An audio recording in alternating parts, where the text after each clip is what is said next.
Recent ಆಗಿ ಭಾರತ ಮತ್ತು ಪಾಕಿಸ್ತಾನ ಯುದ್ಧ ನಡೀತು. ಈ ಯುದ್ಧದಲ್ಲಿ ನಮ್ಮ ದೇಶದ ಆರ್ಮ್ಡ್ ಫೋರ್ಸಸ್ ಸಶಸ್ತ್ರ ಪಡೆಗಳು ಪಾಕಿಸ್ತಾನದ 9 ಉಗ್ರ ನೆಲೆಗಳ ಮೇಲೆ ಏರ್ ಸ್ಟ್ರೈಕ್ ಮಾಡ್ತಾರೆ. ಟೋಟಲಿ 4 ದಿನಗಳ ಕಾಲ ನಡೆದಂತ ಈ ಯುದ್ಧದಲ್ಲಿ ಪಾಕಿಸ್ತಾನದ 100ಕ್ಕೂ ಹೆಚ್ಚು ಉಗ್ರರು ಸಾವನ್ನಪ್ತಾರೆ. ಈ ದಾಳಿಯ ಪ್ರತೀಕಾರವಾಗಿ ಪಾಕಿಸ್ತಾನ ಮೇ 7ನೇ ತಾರೀಕು ಭಾರತದ 36 ಲೊಕೇಶನ್ಸ್ ನ ಟಾರ್ಗೆಟ್ ಮಾಡಿ 400 ಡ್ರೋನ್ಸ್ ಗಳನ್ನ ಭಾರತದ ಮೇಲೆ ಲಾಂಚ್ ಮಾಡಿರುತ್ತೆ. ಭಾರತದೊಳಗೆ 400 ಡ್ರೋನ್ಸ್ ಗಳು ಬಂದ್ರೂ ಕೂಡ ಯಾವೊಂದು ಸಿಟಿಗೂ ಡ್ಯಾಮೇಜ್ ಆಗಲ್ಲ, ಒಬ್ಬ ವ್ಯಕ್ತಿಯ ಪ್ರಾಣನೂ ಹೋಗಲ್ಲ. ಪಾಕಿಸ್ತಾನದ ಈ ಡ್ರೋನ್ ದಾಳಿ 100% ಆಕ್ಟ್ ಬಟ್ 0% ಡ್ಯಾಮೇಜ್ ಅನ್ನೋ ರೀತಿಯಲ್ಲಿ ಅನ್ಸಕ್ಸಸ್ಫುಲ್ ಆಗುತ್ತೆ. ಇದಕ್ಕೆಲ್ಲ ಕಾರಣ ಭಾರತದಲ್ಲಿರುವಂತ ಏರ್ ಡಿಫೆನ್ಸ್ ಸಿಸ್ಟಮ್.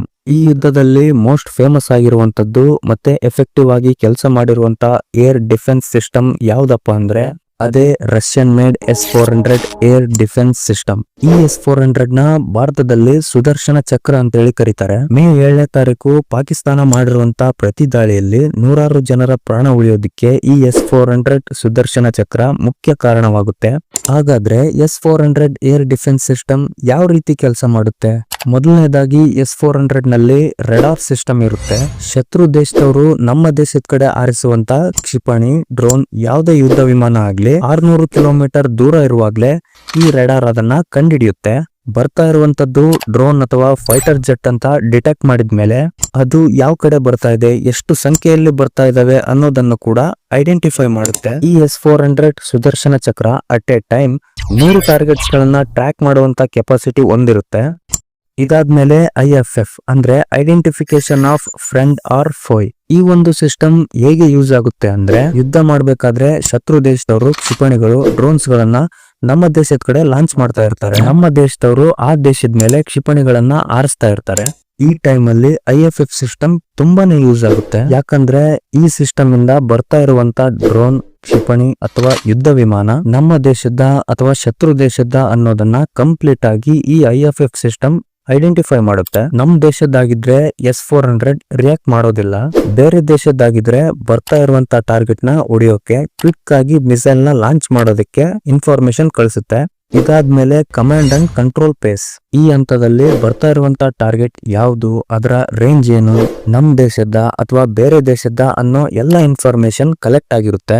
ಬಂದಿರುವಂತ ಇನ್ಫಾರ್ಮೇಶನ್ ನ ಸಹಾಯದಿಂದ S-400 ಸುದರ್ಶನ ಚಕ್ರ ಮುಂದಿನ ಹಂತದಲ್ಲಿ ಬರ್ತಾ ಇರುವಂತ ಟಾರ್ಗೆಟ್ ನ ರೇಂಜ್ ಏನು, ಅದರ ಕೆಪಾಸಿಟಿ ಎಷ್ಟಿದೆ ಅನ್ನೋದನ್ನ ಕಂಪ್ಲೀಟ್ ಆಗಿ ಅನಲೈಸ್ ಮಾಡುತ್ತೆ. S-400 ಏರ್ ಡಿಫೆನ್ಸ್ ಸಿಸ್ಟಮ್ ನಲ್ಲಿ 4 ಟೈಪ್ಸ್ ಆಫ್ ಮಿಸೈಲ್ಸ್ ಇರ್ತವೆ. ಬರ್ತಾ ಇರುವಂತ ಟಾರ್ಗೆಟ್ ನ ಕೆಪಾಸಿಟಿ ನೋಡ್ಕೊಂಡು ಅದರ ರೇಂಜ್ ಗೆ ಮ್ಯಾಚ್ ಆಗುವಂತ ಮಿಸೈಲ್ ನ S-400 ಸುದರ್ಶನ ಚಕ್ರ ಆ ಟಾರ್ಗೆಟ್ ನ ಡೆಸ್ಟ್ರಾಯ್ ಮಾಡೋದಿಕ್ಕೆ 400 ಕಿಲೋಮೀಟರ್ ದೂರ ಇರುವಾಗ್ಲೇ ಮಿಸೈಲ್ ನ ಲಾಂಚ್ ಮಾಡುತ್ತೆ. ಅಷ್ಟೇ ಅಲ್ಲದೆ S-400 ಒಂದೇ ಟೈಮ್ ಗೆ 36 ಟಾರ್ಗೆಟ್ಸ್ ನ ಹೊಡೆದಾಕೋ ಕೆಪಾಸಿಟಿ ಹೊಂದಿರುತ್ತೆ. ಈ S-400 ಸುದರ್ಶನ ಚಕ್ರ ಇರೋದ್ರಿಂದಾನೇ ಪಾಕಿಸ್ತಾನದವರು ಭಾರತದ ಮೇಲೆ ಎಷ್ಟೇ ಡ್ರೋನ್ ದಾಳಿ, ಕ್ಷಿಪಣಿ ದಾಳಿಗಳನ್ನ ಮಾಡಿದ್ರು ಕೂಡ ಸಕ್ಸಸ್ ಆಗ್ತಾ ಇಲ್ಲ. ಪಾಕಿಸ್ತಾನದ ಜೊತೆಗೆ ಬಾರ್ಡರ್ ಹೊಂದಿರುವಂತ ರಾಜ್ಯಗಳಾದ ಜಮ್ಮು ಕಾಶ್ಮೀರ, ಪಂಜಾಬ್, ರಾಜಸ್ಥಾನ್ ಮತ್ತು ಗುಜರಾತ್, ಆ ಬಾರ್ಡರ್ ಅಲ್ಲಿ ಜೀವನ ಮಾಡ್ತಿರುವಂತ ಜನರು ಸೇಫ್ ಆಗಿ ಇದ್ದಾರೆ ಅನ್ನೋದಕ್ಕೆ ಈ S-400 ಏರ್ ಡಿಫೆನ್ಸ್ ಸಿಸ್ಟಮ್ ಕೂಡ ಒಂದು ಕಾರಣವಾಗುತ್ತೆ.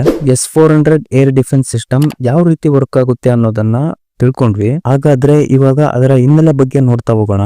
1980ರ ದಶಕದಲ್ಲಿ ರಷ್ಯಾ ದೇಶ ಮೊದಲ ಬಾರಿಗೆ S-400 ನ ತಯಾರಿ ಮಾಡೋದಕ್ಕೆ ಪ್ರಾರಂಭ ಮಾಡುತ್ತೆ. ಯಾವುದೇ ಒಂದು ಆಟೋಮೆಟಿಕ್ ಡಿಫೆನ್ಸ್ ಸಿಸ್ಟಮ್ ನ ಇನ್ವೆಂಟ್ ಮಾಡೋದು ಅಷ್ಟು ಈಸಿ ಆಗಿರಲ್ಲ. ರಷ್ಯಾ ದೇಶ ಈ ಒಂದು ಏರ್ ಡಿಫೆನ್ಸ್ ಸಿಸ್ಟಮ್ ಬಗ್ಗೆ ಸಾಕಷ್ಟು ರಿಸರ್ಚ್ ಗಳನ್ನ ನಡೆಸಿ ಬಹಳಷ್ಟು ಪ್ರಯತ್ನಗಳನ್ನ ಮಾಡಿ ಮ್ಯಾನುಫ್ಯಾಕ್ಚರ್ ಮಾಡುತ್ತೆ. 1999ರಲ್ಲಿ ಕಪಸ್ತಿನಿಯರ್ ಅನ್ನೋ ಕಡೆ S-400 ನ ರಷ್ಯಾ ಮೊದಲ ಬಾರಿಗೆ ಟೆಸ್ಟ್ ಮಾಡುತ್ತೆ. ಆ ಒಂದು ಪರೀಕ್ಷೆಯಲ್ಲಿ ಓಕೆ ಆದ್ಮೇಲೆ 2001ರಲ್ಲಿ ರಷ್ಯಾ ತನ್ನ ಸೇನೆಗೆ S-400 ಏರ್ ಡಿಫೆನ್ಸ್ ಸಿಸ್ಟಮ್ ನ ಸೇರಿಸಿಕೊಳ್ಳುತ್ತೆ. ಜಗತ್ತಿನಾದ್ಯಂತ S-400 ಏರ್ ಡಿಫೆನ್ಸ್ ಸಿಸ್ಟಮ್ಗೆ ಬಹಳ ಬೇಡಿಕೆ ಇದೆ. 2014ರಲ್ಲಿ ಚೀನಾ, 2017ರಲ್ಲಿ ಟರ್ಕಿ ಈ S-400 ನ ರಷ್ಯಾ ದೇಶದಿಂದ ಇಂಪೋರ್ಟ್ ಮಾಡಿಕೊಳ್ಳುತ್ತವೆ. 2018ರಲ್ಲಿ ಭಾರತ ಕೂಡ $5.4 ಬಿಲಿಯನ್ ಅಂದ್ರೆ 35,000 ಕೋಟಿ ಕೊಟ್ಟು 5 unit S-400 air defence system ನ ರಷ್ಯಾದಿಂದ ಇಂಪೋರ್ಟ್ ಮಾಡಿಕೊಳ್ಳುತ್ತೆ. ಪರ್ ಯೂನಿಟ್ ಗೆ 7,000 ಕೋಟಿ. ಈ ಇನ್ಫಾರ್ಮೇಶನ್ ಏನಾದ್ರೂ ನಿಮ್ಗೆ ಇಷ್ಟ ಆಗಿದ್ರೆ ಲೈಕ್ ಮಾಡಿ, ಶೇರ್ ಮಾಡಿ ಮತ್ತು ಮರಿದೆ ನಮ್ ಚಾನೆಲ್ ನ ಸಬ್ಸ್ಕ್ರೈಬ್ ಮಾಡಿ.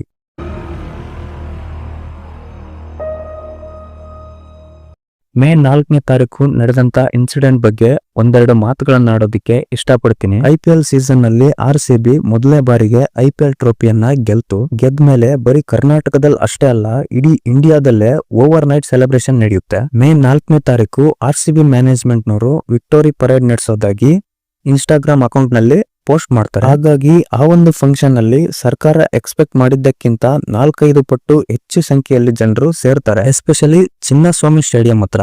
ಸ್ಟೇಡಿಯಂ ಫುಲ್ ಆಗಿದೆ, ಇನ್ನು ಜನರನ್ನ ಒಳಗಡೆ ಬಿಡೋದಿಕ್ಕಾಗಲ್ಲ ಅಂತ ಮೇನ್ ಗೇಟ್ ಕ್ಲೋಸ್ ಮಾಡಿದ್ರು ಕೂಡ ಅಲ್ಲಿರುವಂತ ಜನರು ಆ ಗೇಟ್ ನ ಮುರಿದು ಒಳಗಡೆ ಬರುವಂತ ಪ್ರಯತ್ನ ಮಾಡ್ತಾರೆ. ಈ ದೂಕಾಟದಲ್ಲಿ 11 ಜನರ ಪ್ರಾಣ ಹೋಗುತ್ತೆ. ಈ ಒಂದು ಟ್ರಾಜಿಡಿಗೆ ಯಾರು ಕಾರಣ ಆಗ್ತಾರೆ? ನಮ್ಮ ಸರ್ಕಾರನ ಅಥವಾ RCB ಮ್ಯಾನೇಜ್ಮೆಂಟಾ ಅಥವಾ ಅಲ್ಲಿರುವಂತ ಜನಗಳ ಉಡಾಳ್ತನನ?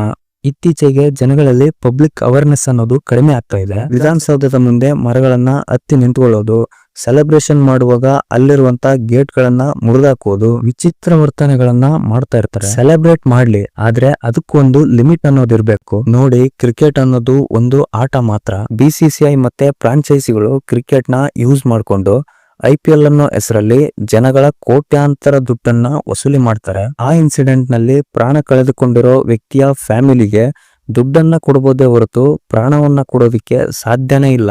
ಹಾಗಾಗಿ ನಮ್ಮ ಜೀವನದಲ್ಲಿ ಆ ದೇವರು ಕೊಟ್ಟಂತ ಅಮೂಲ್ಯವಾದ ಗಿಫ್ಟ್ ಅಂದ್ರೆ ಅದು ಪ್ರಾಣ. ಅದನ್ನ ಸಣ್ಣ ಸಣ್ಣ ವಿಷಯಕ್ಕೆ ಕಳೆದುಕೊಳ್ಳಕ್ ಹೋಗ್ಬೇಡಿ.